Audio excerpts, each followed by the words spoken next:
یہ برادری کے بڑے بوڑھے جب بچی کا اور بچے کے دن رکھنے کے لیے بیٹھتے ہیں تو کہتے بھی اسی اپنے رواج سارے پورے کر دیں.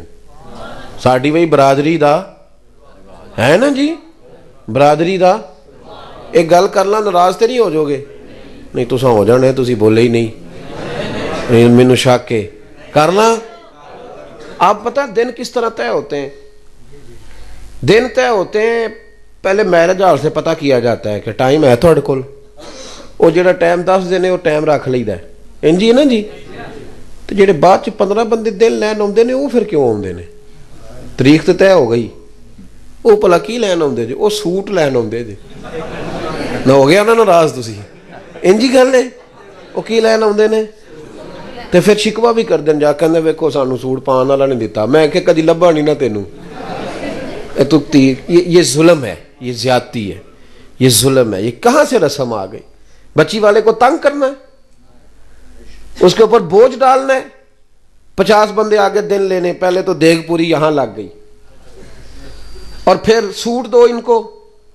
سارے بڑے بوڑھے برادری کے بیٹھتے ہیں جب شادی طے ہوتی ہے. ماما ناراض ہے چلو منان چلیے, پھپھی ناراض ہے چلو, ہوتا ہے کہ نہیں؟ چلو جی وہ خالہ ناراض ہے منا لو. کبھی کسی نے نہیں کہا کہ بینڈ باجا نہ بجانا اللہ ناراض ہو جائے گا. کسی بڑے بوڑھے کو کہنا چاہیے نا, یہ بھی بول دے نہیں تسی, کہنا چاہیے کہ نہیں؟ مہندی نہ کرے اجے بھائی اللہ ناراض ہوے دا, کہنا چاہیے نا بوڑھوں کو. بھائی مرضی دا بیاہ نہ کریے تے دادا رس جاندا ہے, رس جاندا ہے نا, تے دادا واجیاں دے کیوں نہیں رسدا؟ یہ ظلم ہے دین کے ساتھ, یہ زیادتی ہے. اگر اس بچے سے اللہ پوچھے گا تو دادے سے بھی قیامت کے دن پوچھے گا کہ سارے جرم تیرے سامنے ہوتے رہے. لڑکیوں کے ہاتھوں میں پھولوں کی پلیٹیں دے کے بارات پہ کھڑا کر دیتے ہو. لڑکے کے ساتھ بوڑھے بوڑھے لوگ ہوتے ہیں, بوڑھے بوڑھے لوگ ہوتے ہیں. پہلے تباہی کرتے ہو پھر کہتے ہو یہ تماشا کیسے لگ گیا. اور سنو میرے بھائی, نبی کریم صلی اللہ تعالی علیہ وآلہ وسلم نے جو دین دیا بڑا شاندار ہے, بڑا میٹھا ہے. اس میں کوئی تکلف نہیں, اس میں کوئی تکلیف نہیں, کسی کو کوئی پریشانی نہیں. حضرت ربیعہ بن کعب کہتے ہیں ہم نے بھی شادیاں ہوتی دیکھی ہیں, قرضہ چڑھ جاتا ہے ساری عمر لیندہ ہی نہیں بیاہ کریے تے. ہاں ہاں, اور بعد حساب کریدا تے منڈے نو آکھی دا تیرے بیاہ تے لیا سی لیا تو ہی دینا ہی. وہ بیچارہ 15 دن نہیں بیاہ نوں ہوندے تے پیسے لینے والے آ جاندے کہندے پہلے ساڈے رکھنا. تو کیا مصیبت بنی ہوئی ہے. سنیں حضرت ربیعہ بن کعب کہتے ہیں نبی پاک نے ہمیں آسان کر کے دین دیا, سوکھا کام آسان کر کے. فرماتے میری ڈیوٹی تھی رسول اللہ کو وضو کرانے کی, اور یہ بھی میں نے حضرت بلال حبشی سے مانگ کے لی, اور میں نے کہا یار تھوڑی ڈیوٹی مجھے بھی دے دے. حضرت ربیعہ بن کعب رضی اللہ تعالیٰ عنہ کہتے ہیں انہوں نے کہا چل تہجد کا وضو تو کرا دیا کر. فرماتے میں رات کو نبی پاک کو وضو کراتا. کتنے دن گزر گئے وضو کراتے, تو ایک دن نبی پاک صلی اللہ علیہ وسلم نے پوچھا ربیعہ تو شادی کیوں نہیں کرتا؟ کہتے میں نے کہا یا رسول اللہ میں نہیں چاہتا کہ کوئی کام ایسا کروں جس سے آپ کی خدمت رہ جائے, اور ویسے بھی حضور نہ رنگ روپ ہے, نہ کوئی بڑا قبیلہ ہے, نہ کوئی کاروبار ہے, کون مجھے رشتہ دے گا؟ کہتے ہیں حضور خاموش ہو گئے. دوسرے دن پھر وضو کرایا تو نبی پاک علیہ السلام نے فرمایا ربیعہ شادی کیوں نہیں کرتے؟ میں نے کہا حضور ایک تو میں خدمت سے نہیں رکنا چاہتا, دوسرا نہ کاروبار, نہ کوئی بات, نہ کوئی پیسہ, نہ رنگ روپ, کون رشتہ دے گا؟ کہتے ہیں حضور پھر خاموش ہو گئے. جب میں باہر نکلا نا دوسرے دن تو میرے دل میں خیال آیا کہ تو کتنا بیوقوف ہے, حضور کو دلیلیں دیتا ہے. جب نبی پاک کہتے ہیں شادی کیوں نہیں کرتا تو تجھے کہنا چاہیے حضور جیسے دل کرتا ہے کر دے. تو کہے حضور جیسے دل کرتا ہے, آپ حکم کریں میں تیار ہوں. فرماتے ہیں تیسرے دن میں ارادہ کر کے آیا کہ جیسے حضور نے کہنا میں نے ویسے ہی کر لینا ہے. کہتے ہیں سارا ہی وضو ہو گیا پر نبی پاک نے پوچھا ہی کوئی نہیں. میں پکا پروگرام بنا کے آیا ہوں پر وضو سارا ہی ہو گیا. حضور نے پوچھا, کہتے ہیں وضو مکمل ہو گیا, میں کھڑا ہوں ہلکا پھلکا قدم اٹھاتا ہوں جانے کے لیے, پر دل ہے کہ سوال ہو ہی جائے لیکن کوئی نہیں ہوتا. فرماتے ہیں جب میں باہر نکلنے لگا نا دروازے کے قریب پہنچا, اللہ کے حبیب نے آواز دی. کہتے ہیں میں نے واپس پلٹ کے دیکھا تو حضور فرمانے لگے ربیعہ شادی کیوں نہیں کرتے؟ تو کہتے ہیں میں مسکرایا بھی اور رویا بھی, لبوں پہ مسکراہٹ آنکھوں میں آنسو. میں نے کہا یا رسول اللہ جیسے دل کرتا ہے کر دے. تو نبی پاک نے فرمایا جا فلانے سردار کے پاس جا، فلانے قبیلے کے فلاں سردار کے پاس، اور اسے کہے کہ نبی پاک کہتے ہیں اپنی بیٹی کی شادی میرے ساتھ کر دو۔ ادھر دیکھو میری طرف۔ آپ فرماتے میں گیا، یاد رکھو جب بھی جاؤ نا بچے کا رشتہ دیکھنے تو نبی پاک کا حکم ہے کہ دولت اور حسن نہ دیکھنا۔ حضور نے فرمایا حسن ڈھل جاتا ہے، دولت غرور میں مبتلا کر دیتی ہے۔ حضور کیا دیکھیں؟ فرمایا تم دین دیکھ کے شادی کرنا۔ اگر بچہ اللہ سے ڈرنے والا ہوگا تو بیٹی کو تکلیف کبھی نہیں دے گا۔ اگر بیٹی اللہ سے ڈرنے والی ہوگی تو گھر میں کبھی فساد برپا نہیں کرے گا۔ لیکن ہم چونکہ لکڑیوں سے شادی کرتے ہیں، اب شادیاں کم اور سیاستیں زیادہ ہیں۔ سیاست ہوتی ہے، او بچی لے یہ نالے 4 پیسے آون گے، نالے وہ ساڑی باں بنن گے، سیاست ہے۔ اب تو یہاں شادی پہ بھی سیاست کرے گا۔ اپنے بھائی کی بیٹی بیٹھی رہتی ہے، لیکن چونکہ بھائی غریب ہے نا، بہن کی بیٹی بیٹھی ہے، بہن غریب ہے نا بیچاری، تو جا کے دور سے رشتہ لے آتے، دور سے۔ اور بہن کہہ رہی ہوتی ہے آکھو کوئی پرا نو کہ میرے کو بھی پوچھے، آکھو تو پائی کہندا تو بچی ویا میں کوئی 2-4 لاکھ دا تعاون کر دیں گا، پر میری مجبوری ہے، تو تعاون بھی کول ہی رکھ۔ جب اللہ کسی کو بیٹی دیتا ہے نا تو پھر اللہ اسے توفیق بھی دے ہی دیتا ہے۔ پھر تیری ضرورت نہیں ہے، اگر تیری توجہ ہی نہیں تو پھر تو رکھ اپنے پاس پیسے۔ میرے بھائی نبی پاک علیہ السلام نے فرمایا اسے قبیلے کے سردار سے کہو اپنی بیٹی کی شادی کر دے۔ حضرت ربیعہ بن کعب کہتے ہیں میں گیا، ان سے جا کے پیغام دیا، نہ قبیلہ، نہ مال، نہ دولت، نہ حسن، ایک چیز پکی ہے۔ فرماتے میں رسول اللہ کا غلام تھا تو ہر وہ کام کرتا تھا جس کا میرے نبی حکم دیتے تھے۔ سنت شریعت پر عمل پورا، دینداری پوری۔ حضور نے دینداری کی بنیاد پر رشتہ بھیجا، دینداری کی بنیاد پر۔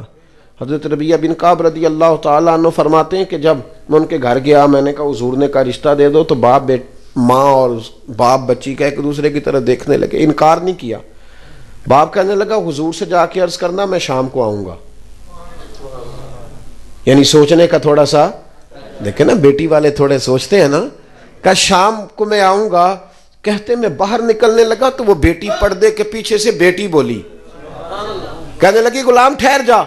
کہتے میں روک گیا تو اپنے ماں باپ سے کہنے لگی ابا جی آپ کو میری فکر ہے نا، اماں آپ کو میری فکر ہے نا، آپ میری فکر نہ کریں، مجھے میرے نبی کے حوالے کر دیں، مجھے میرے رسول کے حوالے کر۔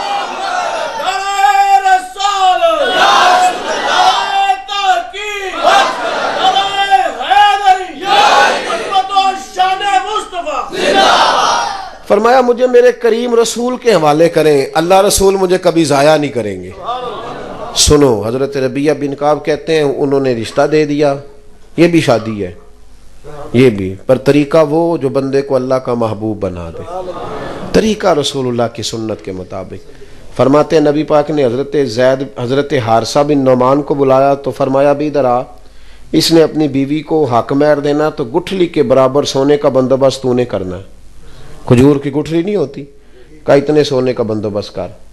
حق مہر کنا دینا چاہیے؟ شرعی یہی بول دے ہو نا، کنا جی؟ اور 32 روپیے کھورے کتوں نکل آیا ہے، اصل تو کسی کتاب ہی چوں نہیں پڑھیا۔ میں نے ایک پوچھتا ہے کہ میں کہا جی کنا حق مہر رکھنا ہے؟ اب تو میں شادیوں پہ نہیں جاتا جو کہ بینڈ باجا بڑا بجتا ہے تو میں پرہیز کرتا ہوں۔ میں کہ کنا حق مہر رکھنا ہے؟ کہتا ہے شرعی رکھ لو۔ میں کہ 1.25 کروڑ بھی شرعی ہے، رکھ لئیے، 1.25 کروڑ بھی شرعی ہے۔ حق مہر جتنا لڑکا دے سکے، جی جتنا لڑکا، سب سے زیادہ حق مہر دینے کی کوشش کرنی چاہیے۔ لیکن وہ واجے والے لے جاندے نے 50,000 تے حق مہر دی واری کرنے نے ویکھو جی اسی منڈا نہیں بیچن آئے، جی تساں لاکھ آ کے تے اسی واپس ہی جانا جی۔ کیا تماشا ہے۔ ایک صحابی نے اپنی بیوی کو حق مہر میں پورا باغ دیا تھا۔ یہ برکت والے پیسے ہوتے ہیں، کدھر لے جائے گی وہ؟ خدا کا خوف کرے، حق مہر 32 روپیے رکھ لو۔ ایک کیڑی حدیث چاہیا جی، کیڑے امام دا فتویٰ ہے؟ حق مہر جتنا لڑکا دے سکے، سمجھ آئیے؟ یاد رکھیں، یہاں بیٹھے ہیں علماء ماشاءاللہ سے ہمارے، میں کہتا رہتا ہوں، میں کہتا ہوں 5,000 تو گھٹ حق مہر رکھے وہ نکاح ہی نہیں پڑھانا، بالکل نہیں، اس لیے کہ یہ سب سے قیمتی. سنو، حضرت مولا علی شیر خدا کے پاس ایک شخص نے آ کے کہا کہ میرا بخار پرانا ہو گیا، جاتا ہی نہیں، بخار کی ٹائیفائڈ تھی جانے جانا ہی نہیں، اڈیاں جا وڑتا ہے. کہا جناب جاتا ہی نہیں تو کیا کروں؟ تو حضرت علی کا بھی نسخہ سنو، شیروں کی باتیں بھی شیروں جیسی. مولا علی شیر خدا فرمانے لگے اگر کسی بی بی کے پاس حق مہر کے پیسے پڑے ہو نا، وہ پیسے اس سے لے کے نا اس کا شہد خرید کے پی، اللہ تعالیٰ اس کی برکت سے تیری ساری بیماریاں دور کر دے گا، کیونکہ وہ برکت والے پیسے ہوتے. کون سے؟ جی برکت والے، سلامیاں والے نہیں، برکت والے ہوں گے. وہ حق مہر والے برکت والے. سلامیاں دے تو حساب رکھے ہے نا، 1000 دینا ہے تو لینا کنا ہے؟ یہ سود جے. ہاں کسی نے 1000 دے کے 2 لینا جائز ہے؟ تحفہ دے کے جایا کرے، کبھی واپسی کی نیت نہ رکھے، بالکل نہیں. شادی پہ جب جائیں تحفہ دیں، نیوندرا نہیں دینا. اسی تے پینڈواں کاپیاں تے حساب لکھیا ہوندا ہے. چلو میں 10 جو چھڑے ہوں آپ ہی صحیح ہو جان گے، تو نہیں انج کرنا. میری بات کی سمجھ آ رہی ہے آپ کو؟ ادھر دیکھیں میری طرف، مسئلہ سمجھے نا. مسئلہ شرعی مسئلہ یہ ہے کہ جب آپ کسی کو 1000 دے کے 1.5 واپس لیتے ہیں تو یہ ناجائز ہے کسی جگہ جائز. تو جو بات غلط ہے وہی سمجھانی ہے نا میرے بھائی. آپ کو آپ نے کرنا یہ ہے کہ تحفہ کہنا ہے اس کو، واپسی کا ارادہ.